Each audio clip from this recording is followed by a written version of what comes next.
tidak mewariskan dirham. Datanglah Fatimah kepada Abu Bakar, ya Abu Bakar, siapa yang mewarisimu kalau engkau mati? Qala Abu Bakar, ahli wa waladi, keluargaku dan anak-anakku, istriku. Faqalat, kata Fatimah, mali la arithu abi, kenapa aku tidak mendapatkan warisan ayahku? Masya Allah, Fatimah enggak paham. Apa yang dia enggak paham?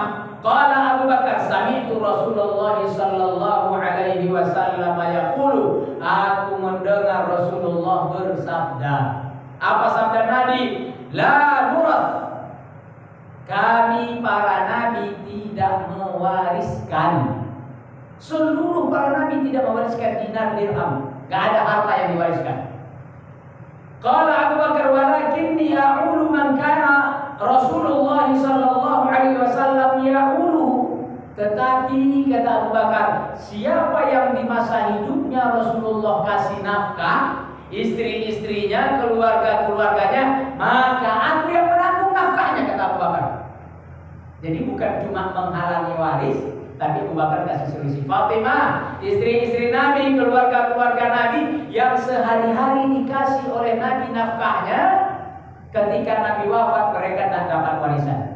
Seluruh para Nabi tidak mewariskan harta kepada keluarganya. Itu yang mendengar dari Rasulullah, kata Abu Bakar. Tapi jangan khawatir, seluruh orang yang ditanggung nafkahnya oleh Nabi akan kutanggung, kata Abu Bakar. Wa unfiqu ala man kana yunfiqu alaihi, aku yang akan berikan nafkah kepada orang yang dinafkahi oleh Rasul sallallahu alaihi wasallam. Jadi jelas Abu Bakar memberikan solusi bagi orang yang dinafkahi oleh Nabi sallallahu alaihi wasallam. Nabi menafkahi mereka setelah Nabi wafat, maka Abu Bakar yang kasih nafkah. Yang muliakan Allah, satu hari Ali bin Abi Thalib dan Ibnu Abbas yahtasiman di masa Umar bin Khattab, ribut cekcok, datanglah mereka mengadu kepada Umar bin Khattab khalifah. Ini sedangkan ini sahabat Nabi. Ibnu Abbas, Ali bin Abi Thalib, ini sahabat kibar senior, banyak menghafal hadis dari Nabi sallallahu alaihi wasallam. Mereka yahtasiman, bertikai. Datanglah kepada Ali katakan begini, Ibnu Abbas katakan begini, dikumpulkan oleh Umar, dipanggil Thalha, dipanggil Zubair, panggil sahabat-sahabat lain. Siapa di antara kalian yang pernah mendengar Rasulullah bersabda, kami para nabi tidak mewariskan harta kepada keluarganya? Semua sahabat yang dikumpulkan oleh Umar bin Khattab tadi mengatakan, Allahumma sami'nahu. Demi Allah kami mendengar Rasulullah mengucapkan demikian, bahwa Nabi sallallahu alaihi wasallam tidak mewariskan harta kepada keluarganya. Nabi sallallahu alaihi wasallam hidup 23 tahun membawa Islam. 10 tahun di Madinah, 13 tahun di Mekah. Jadi ada riwayat dari Zakaria bin Ishaq, dari Abu Hurairah, dari Ibnu Abbas, maka Nabi sallallahu alaihi wasallam 13 yuha ilaihi, Nabi menerima wahyu selama 13 tahun di Mekah. Wabil Madinati 10, dan di Madinah selama 10 tahun.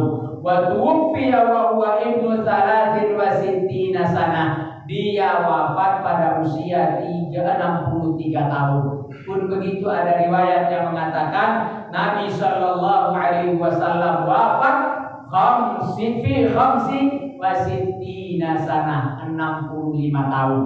Tapi Ibnu Hajar Al-Asqalani memberikan keterangan, kenapa ada 63, kenapa ada 65. Kata Ibnu Hajar, boleh jadi tahun awal dia lahir sama tahun akhir dia lahir juga dihitung. Jadi dihitung, harusnya kan lahir tahun 80 nggak hitung lagi dari 80. Tapi langsung dihitung apa? 81, 82, 83. Karena dihitung awal dan akhir, maka akhirnya bertambah seakan-akan 2 tahun. Tapi jumhur para ulama mengatakan Nabi Shallallahu Alaihi Wasallam usianya 63 tahun. Insyaallah. Jemaah muliakan oleh Allah. Kemudian Nabi Shallallahu Alaihi Wasallam sebenarnya meninggalkan, ada harta yang ditinggalkan oleh Nabi dari Amr bin Haris, akhi Juwairiyah. Juwairiyah ini adalah istrinya Nabi Shallallahu Alaihi Wasallam. Nabi menikahi Juwairiyah ketika perang dengan Bani Musthalib. Bani Musthalib diperangi oleh Nabi, akhirnya kalah menyerah, lalu ditawan. Di antara tawanannya adalah seorang wanita yang bernama Juwairiyah bintu Harith. Budak ditawan, dinikahi oleh Nabi Shallallahu Alaihi Wasallam. Lalu karena ini dinikahi oleh Nabi, sahabat-sahabat lain yang kebagian tawanan merasa nggak enak. Masa kita ini membawa tawanan paman istrinya Nabi, sepupu istrinya Nabi, yang ini sepupunya istrinya Nabi. Jadi masing-masing sahabat merasa malu. Akhirnya mereka lama-lama, ya sudahlah, kamu bebas, kamu bebas. Masing-masing sahabat membebaskan seluruh kabilahnya Juwairiyah bintu Harith.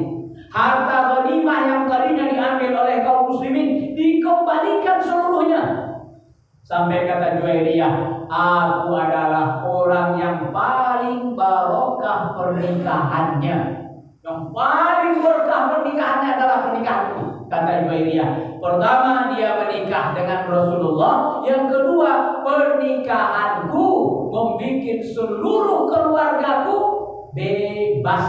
Harusnya mereka tawanan perang, bisa jadi budak. Tapi kata Juwairiyah, semua mereka bebas karena aku menikah dengan Rasulullah. Yang ketiga, kata Juwairiyah, seluruh kabilahku masuk Islam karena pernikahanku. Jadi Bani Musthalib itu nanti masuk Islam seluruhnya, dinikahi oleh Nabi salah satu dari Bani Musthalib, Juwairiyah bintu Harith, maka seluruhnya merdeka, seluruhnya masuk Islam. Nah, saudaranya Juwairiyah inilah yang bernama Amr meriwayatkan satu hadis, katanya, "Ma taraka Rasulullah sallallahu alaihi wasallam illa silahahu." Nabi waktu wafat dia hanya meninggalkan pedangnya. Wa baqlatahu, dan dia juga meninggalkan bighal. Bighal ini adalah tunggangan campuran perkawinan antara kuda dengan keledai. Di Indonesia jarang kelihatan. Buntutnya seperti buntut keledai, kepalanya kepala kuda. Kalau keledai telinganya panjang, kalau kuda telinganya kecil. Kalau kuda buntutnya dari pangkal sampai ujung itu banyak bulunya. Kalau keledai buntutnya berbulu hanya bagian ujung kayak buntut singa. Jadi keledai adalah depannya kuda, belakangnya keledai. Itulah bighal, tunggangan Nabi Shallallahu Alaihi Wasallam. Ukurannya dia di atas kuda, di atas keledai, tapi di bawah kuda. Tuh. Jadi silang perkawinan antara kuda dengan keledai, maka jadilah bighal. Ya, kalau kita di Indonesia yang silang ini kayak durian lokal sama durian montong. Nah, isinya harum seperti durian lokal, tapi tebalnya seperti durian montong, yang kira-kira begitulah perumpamaannya. Tapi ini keledai tunggangan Nabi Shallallahu Alaihi Wasallam disebut bighal karena persilangan perkawinan. Wa ardhan ja'alaha sadaqah, dan tanah, sebidang tanah yang milik Nabi Shallallahu Alaihi Wasallam dijadikan sedekah. Karena seluruh yang ditinggalkan oleh Nabi Shallallahu Alaihi Wasallam adalah sedekah. Jemaah muliakan oleh Allah, siapa yang beruntung dia akan bertemu dengan Nabi Shallallahu Alaihi Wasallam. Para sahabat jelas beruntung bertemu dengan Nabi. Mereka melihat langsung Nabi bagaimana bentuk wajahnya, bentuk rambutnya, bentuk pipinya, bahkan bulu dadanya, tangannya, kakinya, detail semua disebutkan oleh para sahabat. Detail semua. Sehingga siapa yang bisa bertemu dengan Nabi dalam keadaan hidup, maka beruntunglah dia. Orang yang paling beruntung yang pernah hidup di atas dunia selain para Nabi adalah sahabat-sahabat Nabi. Baik sahabat Nabi Muhammad atau sahabat Nabi-Nabi yang lain. Karena mereka lah orang-orang yang istimewa. Kita tidak seberuntung Abu Bakar, tidak seberuntung Umar, tidak seberuntung Utsman, tidak seberuntung Ali, tidak seberuntung Thalha, Zubair dan lain sebagainya. Tapi sangat mungkin bagi kita untuk bertemu dengan Nabi Shallallahu Alaihi Wasallam. Kapan? Fil manam. Ketika kita sedang tidur. Kata Nabi Shallallahu Alaihi Wasallam, man ra'ani faqad ra'ani. Siapa yang melihatku dalam mimpinya sebenarnya dia betul-betul sudah melihatku. Ada satu hadis yang juga diriwayatkan oleh Ibnu Abbas, inna Nabiyya sallallahu alaihi wasallam yaqulu, kata Nabi dalam sabdanya, inna syaitana la yastati'u an yatashabbaha bi. Syaitan tidak akan pernah bisa menyerupai diriku. Syaitan tidak bisa menyerupai Nabi. Menyerupai mantan kita bisa, menyerupai presiden kita bisa, menyerupai tetangga kita, menyerupai orang tua kita bisa di dalam mimpi. Tapi setan, kata Nabi Sallallahu Alaihi Wasallam, la yastati'u an yatashabbaha bi, faman ra'ani fin naumi faqad ra'ani. Siapa yang bermimpi melihatku di dalam mimpinya, dalam tidurnya, faqad ra'ani, maka sebenarnya dia sudah betul-betul melihatku. Hal tastati'u an tan'ata hadha ar-rajul alladhi ra'aitahu fin naum? Apakah engkau bisa menyebutkan sifat orang yang kau lihat di dalam mimpimu? Ada seorang tabi'in namanya Yazid Al-Farisi. Yazid Al-Farisi dia datang kepada Ibnu Abbas, dia bilang, Ibnu Abbas, aku tadi malam bermimpi melihat Rasulullah. Kata Abu Ibnu Abbas, beruntung kamu. Siapa yang pernah bermimpi melihat Nabi sebenarnya dia beneran melihat Nabi. Kamu sanggup gak kasih tahu siapa laki-laki yang kamu lihat itu? Bagaimana orangnya? Kata Yazid bin Al-Farisi, na'am, an'adtu laka rajulan baina rajulaini. Aku menceritakan kepada engkau seorang yang kulihat dalam mimpi itu baina rajulaini, seakan-akan dia di antara dua orang. Maksudnya apa? Satu orang yang tinggi, satu orang yang pendek. Rasulullah tidak tinggi juga tidak pendek. Masya Allah. Ini kata Yazid bin Al-Farisi, aku melihat dia di antara dua orang, baina rajulaini. Dia tidak tinggi dan juga tidak pendek. Kemudian jismuhu wa lahmuhu asmaru ila abyad. Tubuhnya, dagingnya antara hitam dan putih. Masya Allah. Riwayat yang jelas menyebutkan Nabi Shallallahu Alaihi Wasallam putihnya tapi bukan putih hamqa ahmak. Putih ahmak itu kayak putih pucat, bukan. Tapi juga dia tidak hitam. Nabi Shallallahu Alaihi Wasallam putihnya itu humrah. Ada merah kemerahan di wajah Nabi Shallallahu Alaihi Wasallam. Adhalul ainain, aku melihat orang dalam mimpiku itu berkuhul, bercelak. Kedua matanya bercelak. Sunnah bercelak bukan bagi perempuan tapi bagi laki-laki. Masya Allah.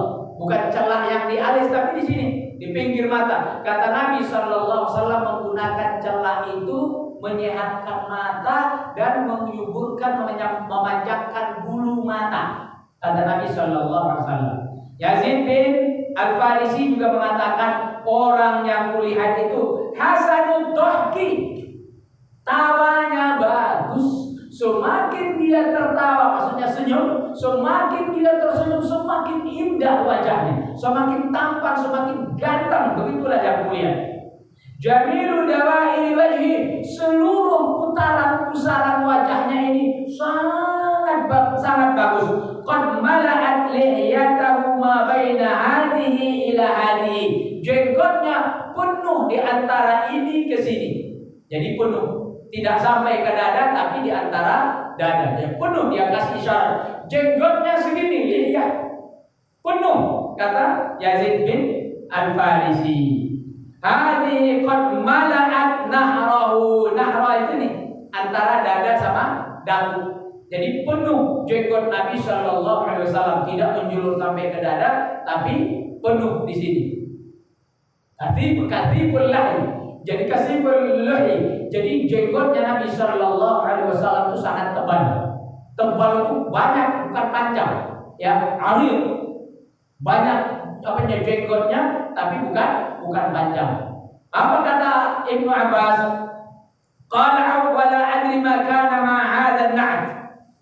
Qala Ibnu Abbas law ra'aitahu fil yaqza, seandainya engkau kalau melihat Nabi dalam keadaan terjaga, mastata'ta an tan'atahu fawqa hada, engkau pun wahai Auf tidak akan bisa menyebutkan sifat Nabi kecuali ya sekedar kayak begini. Masya Allah. Jadi kalau ada orang yang melihat Nabi di dalam mimpinya berjenggot putih, naik kuda, naik unta, bawa tongkat, itu bukan Nabi. Anas bin Malik pernah menghitung jenggot Nabi Sallallahu Alaihi Wasallam, apa namanya ini? Yang di sini sama yang di kepala, total riwayat yang paling banyak cuma 20 uban Nabi, rambut di kepala maupun yang di jenggot sini. Kita nyebutnya jenggot saja, bahasa Arabnya ada khusus. Yang di sini ada bahasa Arab khusus, turun ke sini ada lagi ini arif, ini izar, arif, ini baru redia. Di sini ada lagi kumis nyambung syarif, nyambung ke jenggot, ada lagi istilahnya orang Arab. Setiap geseran bulu sana sini masing-masing ada namanya bagi orang Arab. Anas bin Malik mengatakan tidak lebih jenggot Nabi dan rambut Nabi yang beruban dari 20 helai. Bahkan dalam satu riwayat Nabi cuma 17 helai. Jadi kalau siapa yang bermimpi dengan Nabi Sallallahu Alaihi Wasallam melihat Nabi lebih daripada itu ubannya, maka itu bukan Nabi Sallallahu Alaihi Wasallam. Jemaah muliakan Allah, mudah-mudahan ini bisa menambah cinta kita kepada Nabi Sallallahu Alaihi Wasallam. Berharaplah kita bisa dipertemukan dengan Nabi meskipun itu hanya dalam mimpi. Tapi insya Allah nanti di kehidupan akhirat kita akan bertemu dengan baginda Nabi Sallallahu Alaihi Wasallam. Kita berbaris di belakang beliau masuk ke dalam surga Allah setelah Nabi Sallallahu Alaihi Wasallam masukinya. Aku qouli hada wastaghfirullah, sekian dan mohon maaf. Wassalamualaikum warahmatullahi wabarakatuh.